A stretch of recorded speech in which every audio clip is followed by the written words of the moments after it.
Hello students, M के Jain classes के YouTube channel पर आप सबका वेलकम है। और जो भी बच्चे ये वीडियो उनके लिए हैं जो निट का एग्ज़ाम देने वाले हैं, जो निट की प्रिपरेशन कर रहे हैं, चाहे वो ड्रॉपर हो चाहे वो अभी 12th में एपीएड हो, राइट। तो बहुत सारी इन्फॉर्मेशन है निट के बारे में, क्योंकि फॉर्म्स तो अभी निकले नहीं है। तो इम्पोर्टेंट डेट्स क्या है, एप्लीकेशन प्रोसेस क्या है, एलिजिबिलिटी क्या है, एग्ज़ाम पैटर्न क्या है, सिलेबस क्या है, और इस मौके पर क्या इम्पॉर्टेंट टिप्स है, तो इन सब के बारे में हम चर्चा करने वाले हैं। और इसका पर्पज़ ये है कि आपको ये जानकारी मिल जाए और आप आराम से अपने बोर्ड का एग्ज़ाम भी देते रहें, और इससे रिलेटेड जो तैयारियां हैं एप्लीकेशन फॉर्म को फिल करने की, वो भी आप लोग कर लें। नेक्स्ट, सबसे पहले हम बात करते हैं कि ये फॉर्म कब निकलेगा और रजिस्ट्रेशन की डेट्स क्या होगी। तो मोर एंड लेस ये सारी डेट्स अभी टेंटेटिव है, कोई ऑफिशियल डेट्स नहीं है, लेकिन मोर एंड लेस यही होने वाला है। जो प्रोडक्शन है वो यही है कि फेब के सेकंड वीक या 15th फेब के बाद में एप्लीकेशन फॉर्म निट के यूजी के लिए निकलने वाले हैं, और वो मार्च मिड तक आपके चलेंगे। तो तैयारी कर लीजिए 15 फेब से, और आपके 15 मार्च के बीच में आपको फॉर्म को फिल करना है। अनाउंसमेंट के बाद में रेगुलर वेबसाइट को देखते रहे। फिर जब आप फॉर्म को भरेंगे तो उसमें करेक्शन विंडो का भी ऑप्शन आता है फॉर्म को फिल करने के बाद में। तो वो मार्च में जिस दिन लास्ट डेट होगी उससे आपको 7 to 8 डेज में भी 10 डेज भी आपको मिल सकते हैं, वो करेक्शन विंडो जिसमें आप करेक्शन कर सकेंगे। पर मेरा ये कहना है कि आप पहले से ही फॉर्म को परफेक्ट तरीके से भरें, ताकि वो करेक्शन की नौबत नहीं आए। ये मेरे को करेक्शन की डेट मैंने इसलिए बताई क्योंकि बहुत से बच्चे, पिछले साल भी 30% बच्चों ने वापस करेक्ट किया था उन सब चीज़ों को। आप ऐसा क्यों करें, आप अपनी तैयारी ऐसे ही रखें ताकि आप आराम से उसको दे सकें। एडमिट कार्ड, डेफिनेटली वो एडमिट कार्ड अप्रैल में रिलीज़ होगा, एक्सपेक्टेड है। डेट अभी नहीं है, लेकिन एग्ज़ाम के 10 डेज बिफोर, 10 to 15 डेज़ वो आपके एडमिट कार्ड आ जाएंगे। उसकी बहुत ज़्यादा चिंता करने की आवश्यकता नहीं है, अभी काफ़ी टाइम है। एग्ज़ाम डेट एक्सपेक्टेड 3rd में है, राइट, 2026 का संडे को ही एक होता है, और आगे पीछे कुछ हुआ तो ऑफिशियल नोटिफिकेशन आ जाता है, लेकिन अभी तक टेंटेटिव यही है, राइट। और रिज़ल्ट जून तक आने की प्रबल संभावना रहती है, जो आप सबको, हम सबको इंतज़ार रहता है इस बड़े एग्ज़ाम का, राइट। तो ये आपके सारी जो है वो टेंटेटिव डेट्स हुई है। नेक्स्ट हम बात करते हैं, जो आप निट यूजी का फॉर्म भरेंगे वो टोटल ऑनलाइन होगा। आप खुद भी भर सकते हैं मोबाइल से, पर मैं सजेस्ट करता हूं कंप्यूटर से भरिए, ई मित्र से भी आप भर सकते हैं।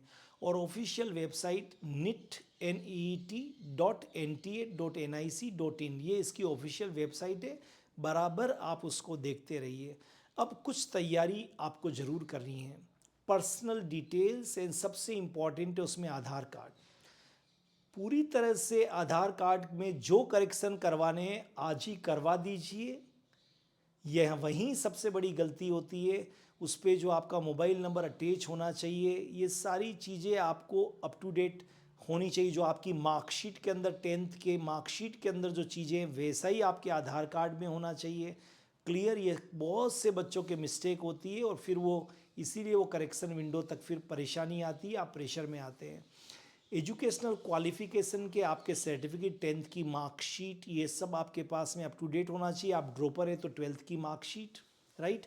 आपका बोर्ड का एडमिट कार्ड, फॉर्म जब निकलेगा तब तक आपके पास आ चुके होंगे बोर्ड का एडमिट कार्ड, ये सब चीज़ें प्रॉपर होनी चाहिए। फोटोग्राफ 5 से 10 आपके पास होने चाहिए, क्लियर। कैटेगरी सर्टिफिकेट, अगर आप एससी के हैं, एसटी के हैं, पीडब्ल्यू, मतलब अगर आप फिज़िकली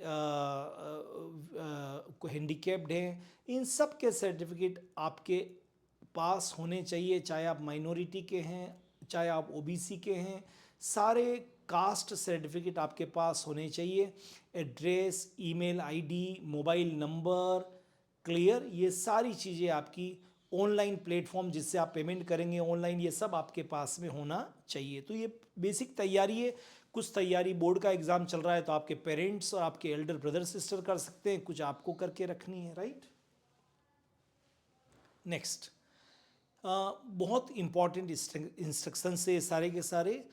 आधार कार्ड में एक बार रिपीट कर रहा हूँ वापस, correct photo, date of birth, ये सब चीज़ें क्लियर होनी चाहिए। एक बार फिर रिपीट कर रहा हूँ, आपके पास कैटेगरी सर्टिफिकेट होना चाहिए, क्लियर। जनरल कैटेगरी के लिए जो फीस होती है वो 1700 से 1800 के बीच है, और SC ST इस कैटेगरीज़ के लिए आपको मालूम है फीस 50% हो जाती है, क्लियर। तो वो आपको ध्यान रखना है, और ये ऑनलाइन प्लेटफॉर्म से ही आपको पे करना पड़ेगा, इसलिए वो भी जब फॉर्म भरने जाएं तो आपके पास वो ऑनलाइन प्लेटफॉर्म होना चाहिए। नेक्स्ट, एलिजिबिलिटी क्राइटेरिया, कौन कौन बच्चे इस एग्ज़ाम को दे सकते हैं, नीट यूजी 2026 में अपीयर हो सकते हैं। तो जिन्होंने अपना 12th class physics, chemistry, biology के साथ में किया है वही इसके लिए एलिजिबल हैं, नंबर 1। बच्चे जिन्होंने 12th क्लियर कर लिया है, जो ड्रॉपर बैच में हैं, वो तो इस एग्ज़ाम को दे ही सकते हैं, लेकिन वो बच्चे जो 12th का एग्ज़ाम देने वाले हैं, अपीयर्ड हो रहे हैं, वो उन बच्चों को भी इस एग्ज़ाम को देना ही है, तैयारी कर रहे हैं, क्लियर। और फिजिक्स, केमिस्ट्री और बायोलॉजी या बायोटेक्नोलॉजी आपके 12th में मैंडेटरी है, ये होना ही चाहिए। एक और बड़ी इंपॉर्टेंट बात है कि एज 2026 31 दिसंबर तक, अगेन आई रिपीट 2026 31 दिसंबर तक आपकी एज 17 साल पूरी हो ही जानी चाहिए, तभी आप इस एग्ज़ाम को देने के लिए एलिजिबल है, अदरवाइज आप इस एग्ज़ाम को नहीं दे पाएंगे, right. Next one, marking scheme. पहले तो हम एक बार देख लेते हैं, जो सिलेबस है उसको हम देख लेते हैं।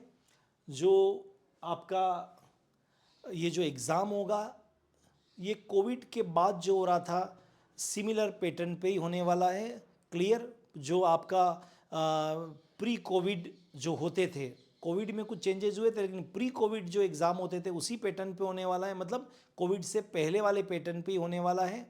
ऑफलाइन पेन पेपर मोड पे ही होने वाला है, सिंगल सेशन में होने वाला है, क्लियर। ड्यूरेशन 3 आवर्स का है, क्लियर। टोटल क्वेश्चंस 180 आएंगे आपके, जिसमें से 90 क्वेश्चंस तो आपका बायोलॉजी का पेपर आएगा, botany and zoology. Chemistry 45 questions आएंगे, और आपका फिजिक्स भी 45 आएगा। हर क्वेश्चन के लिए 4 मार्क्स असाइन है, और अगर आपने इनकरेक्ट है आपका वो आंसर तो -1 हो जाएंगे, मतलब नेगेटिव मार्किंग है, क्लियर कट नेगेटिव मार्किंग है। और जिसका आप कोई भी जवाब नहीं दे रहे हैं, छोड़ दिया है आपने ऐसे कैसे, उसका 0 है। तो एक बार फिर रिपीट कर लेते हैं।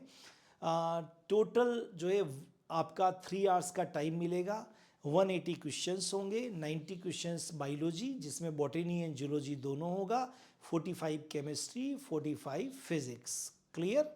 और 4 मार्क्स हर क्वेश्चन के लिए आपको मिलेंगे। अगर आपने रॉन्ग हो गया वो तो -1 नेगेटिव मार्किंग है, और आपने कोई जवाब नहीं दिया, ऑप्शन को छोड़ दिया तो 0 है वो, ठीक है।